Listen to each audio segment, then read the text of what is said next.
So today we have a DC100 set up for food processing with a 36-inch diving nozzle. So this machine is capable of filling at the fluid surface, so the nozzle will dive down to the bottom at the beginning of the fill and then rise up right with the fluid surface through the entire fill. So I'll take you through just a quick walk through the system, and then we can go through the setup and operation of the machine. So today we have the machine outfitted with a centrifugal pump, but we can put on any type of electric pump or air-operated pump. We can also set this up as a gravity feed system. So the operator can swing this swing arm around to position the lance to any containers set up on a pallet or to fill an IBC tote. So the entire arm can raise up and down on the central column. And then if the operator pushes and holds the brake release button here, then the brakes holding the swing arm and the carriage release, allowing the operator to move it. Now you can notice that the carriage has a laser crosshair as well, so this makes it easy for the operator to position it precisely over the bung of the drum. So when they release the brake release button, the entire system locks in place, and now they're ready to fill. So I'm now going to set up on a tripod, and we'll take a look at the touch screen here, and I'll demonstrate how to set up and operate the machine. So here we have our main fill screen. This is the screen that first shows up when you boot up the machine. And this will give you a current readout of the scale. It'll give you a status message for the machine. It'll tell you what recipe is currently loaded on the machine, and then you can also jog the pump momentarily if you'd like. We can also push these buttons to raise the entire swing arm up or down. At the top, we have 3 buttons for fill profiles, load, unload, and settings. And so the first one here is fill profiles, and that's where we would go to initially set up the parameters for the fill. And so you can save up to 255 different fill profiles. You can name them. And then here we can define the target fill weight, the speed at which we want to fill, and so we have 2. The first one is a fast fill, second one is a slow fill.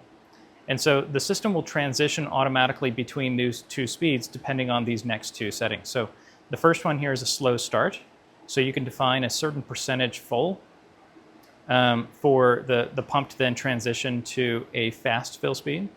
So the application of this would be if you have a foaming product and the nozzle has not really reached the fluid level yet. You can fill at a slow speed up until the point the fluid reaches the nozzle and then transition to a fast speed.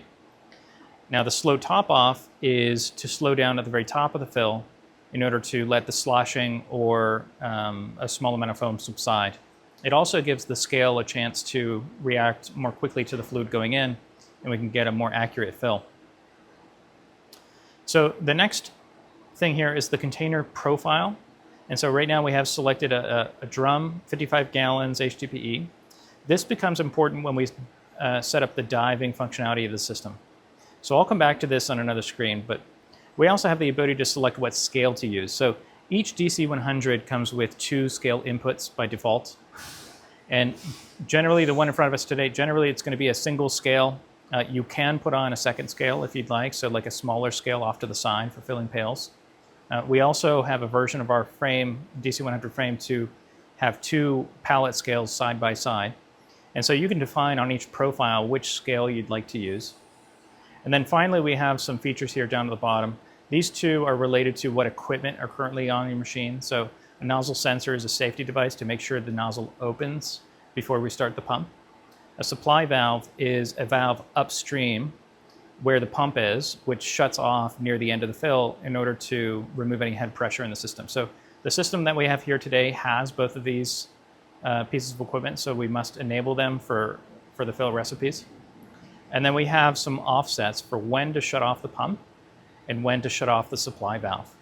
And so generally what we want to do is shut off the pump some number of pounds before the target fill weight. And so here we're shutting it off 5 pounds before the target fill weight. And next we have the supply valve shutting 2.5 pounds before the target fill weight. And so both of these things takes time to happen. So by the time the pump actually spools down and stops, and then by the time the supply valve actually shuts, then we're only a pound or so away from the final target weight, and the nozzle drains a little bit just to take it up to the target weight very precisely and then shuts. And then finally, we have a delay for when to raise the nozzle. So at the end of the fill, if there happens to be a little bit of fluid clinging to the outside of the lance, you can define a certain amount of time to wait before we raise the lance up, just to see if we can get another few drops into the container and not into the drip catch. So going back to the fill screen now, this next button here is for load, unload. And so this is where we can manually operate the machine. So this is a manual jog function. We can define a speed for which we can, at which we're jogging it. So you would use this as an operator to initially load your fluid into the machine. You can also use this after to unload the machine and then to do a water rinse or a solvent rinse. You have the ability to also dive the nozzle. And so this becomes important with the diving functionality, where if you do jog the machine, it will automatically dive for you, so we don't have fluid going into the drip catch. But you can also put it to these positions to be able to access things like opening the nozzle manually. And so you can see when we're at the idle position, the ability to open the nozzles is locked out. So we must go to the top of the container if we're going to manually open that nozzle. And then finally, we have settings. And so this is where you would go to turn on and off any sort of feature built into the machine, or do your initial scale calibration. And then you can also check the system status to make sure everything's running okay. There's various accessories that we can put on the machine, from remote operation to dosing pumps or nitrogen dispensing. And then you also have the ability, at least on this machine, because it's an electric pump, we can change the acceleration and deceleration time of the pump. We have some other features here for fill alarms. And so this first one here is a rate of change alarm. So for instance, if an operator happens to step on the scale while it's currently running, this alarm allows you to pause the fill automatically. And you can set a negative value too. So if somebody removes an item from a scale, the system can recognize that and pause and wait for the operator to correct whatever the issue is. Over on the right side, we have a few other options here. This one, the auto zero scale at the beginning of the fill. So if you have this enabled, whenever you start the fill cycle, it will automatically zero the scale for you. The next one is an out of fluid alarm. So if the system detects that there's no weight being added to the container, it can automatically pause the fill cycle. Pressure sensor is just making sure that we have compressed air, enough pressure suitable to be able to run the system. If we lose pressure, the system will automatically pause a fill. And then we have scale alarm. So if we overload the scale or we have to lose the scale connection, it can automatically pause the fill as well. And then finally, we have empty weight container check. So with that one, probably easier to demonstrate. I'm going to go ahead and enable that. And I'm going to return to the fill screen. And right now, the scale is at 0 pounds, which, we're zeroed out. And we have the ability to start our fill. I'm going to go ahead and add some weight to the scale and then zero that out. So now we're not at 0, so we're at negative 14 pounds, and the system is not allowing us to proceed. So now if an operator tries to start the fill, nothing will happen. So what this does is it makes the operator go through another step to make sure that they're over a container. First of all, there is a container there. So if there wasn't a container, it would read a negative value. But it's another step that the operator must go to in order to be able to start the fill. So they have to zero the scale first, and now the button is available. So this also prevents them from double filling a full container. So if a full container is still on the pallet and it weighs 459 pounds, again, the ability to start the fill again will not be available to them until they zero out the scale. So finally, we have container type profiles. And so if you recall, over on our fill profiles, we had this setting in the middle. And so this is for selecting which container we're filling into. And this defines the diving behavior for the machine. So going back to the settings, going back to the container type profiles.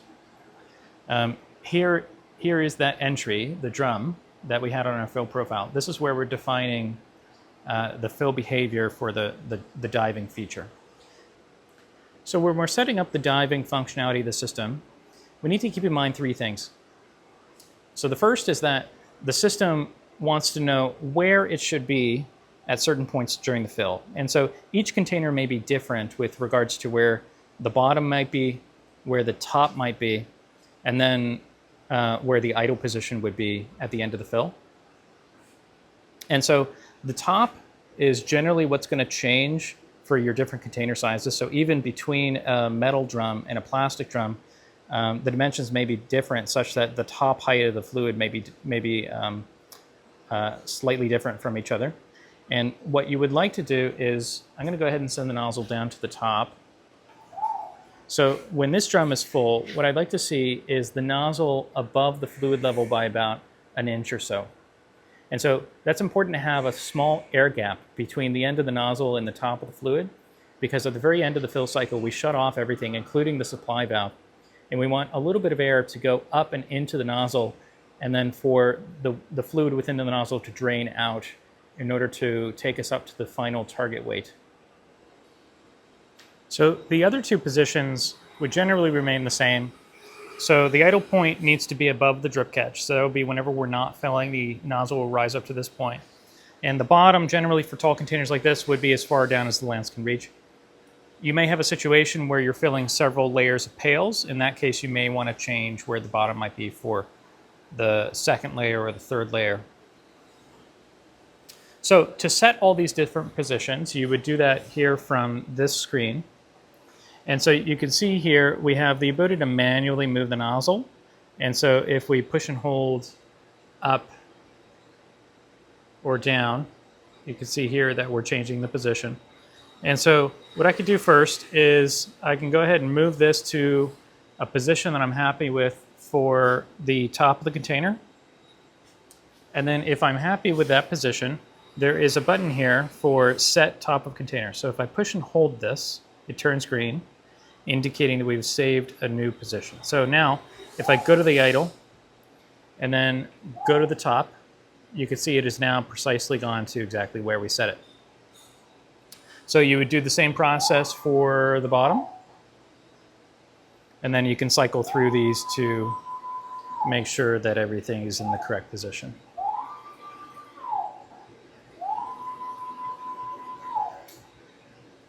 So the next thing on this screen would be the dive behavior. And so here we can say we just want the nozzle to be at the top of the container and remain there through the entire fill. We can also have it remain at the bottom through the entire fill, or we can have it rise with the fluid surface. Now, you can see when we're in anything other than fluid surface, these numbers on the right disappear. And so these are only related to the fluid surface filling. So the first one is a height adjustment. So relative to the surface level of the fluid, do we want to be right at it, or just above it, or just below it? And so I have this currently at 0%, meaning the level of the nozzle would be exactly where the fluid level would be through the fill. But let's say if we're filling something where we do not want it to contact the lance, you can set this to a positive number to keep it 10% away from the fluid surface. You can also set this as a negative. So if you're trying to do this for maximum foam control and you need to be below the fluid surface, you can do that as well. And then this final number here is to really tune in exactly where the nozzle thinks it is. And so with this nozzle, we have a 36-inch lance, but we can only insert it about 30 inches into the drum, meaning we're going to be about 5 inches off of the bottom when it's at the bottom position, the nozzle's fully extended. And so this might vary for different containers, and you can put that number in here. And what that will do is when you start the fill cycle, the nozzle will descend to the bottom, but then it will remain there until the fluid level reaches about 5 inches high, and then it'll start moving precisely with the fluid level. So it's a way that we can really dial in exactly where the tip of the nozzle is. So once you have saved this information for each of your containers, it's really a one and done kind of thing. You don't have to go back to the screen and continually modify it for each fill recipe. Once you set it here, then you can just go to your fill profiles and just indicate that this fill profile is going to be filling into that drum that we just set up. And then you can have this be repeated for different fill recipes. So now that we've set up our fill recipe and we've set up our container profile, That's everything we need to do in order to start filling. And so we can go back to the main fill screen here. And as long as the machine says ready to fill and the correct recipe is loaded into the system, the only other thing the operator needs to do again is to operate the swing arm and place the nozzle where they would like it to be. And then if the green button is illuminated, we are ready to fill. And so there may be a situation where, I'm just going to move the nozzle. There may be a situation where you get a message like this.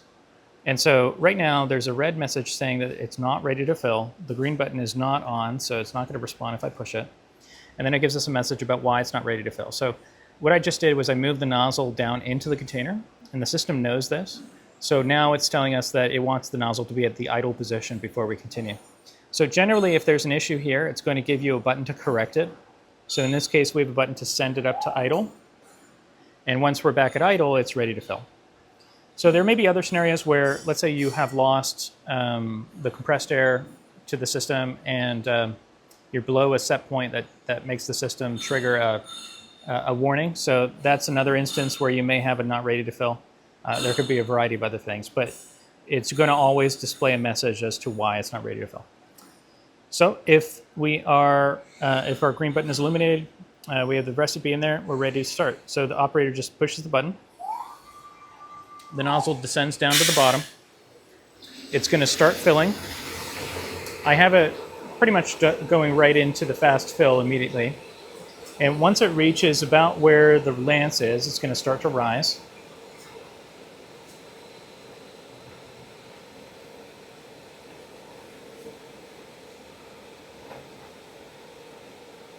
So we left it as a subsurface fill, so you can see the lance is inserted into the water a little bit.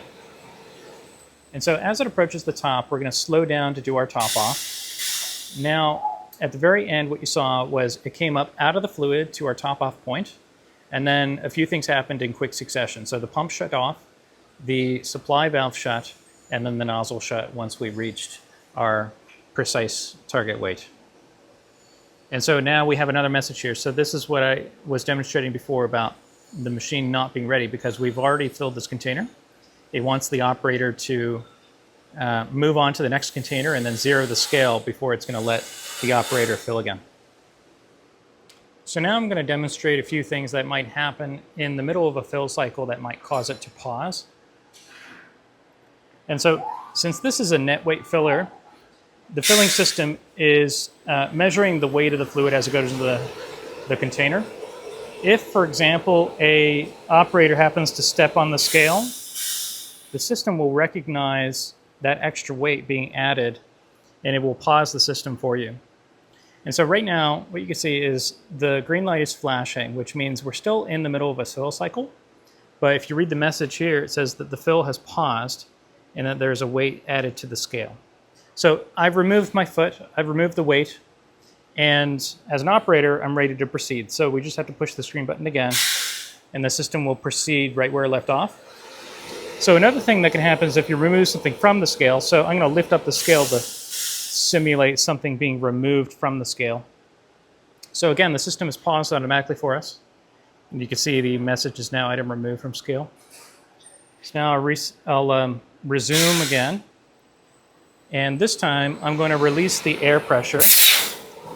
So if, let's say we happen to lose air pressure in our facility, the system will automatically stop, and the supply valve will shut, leaving the system in a safe state.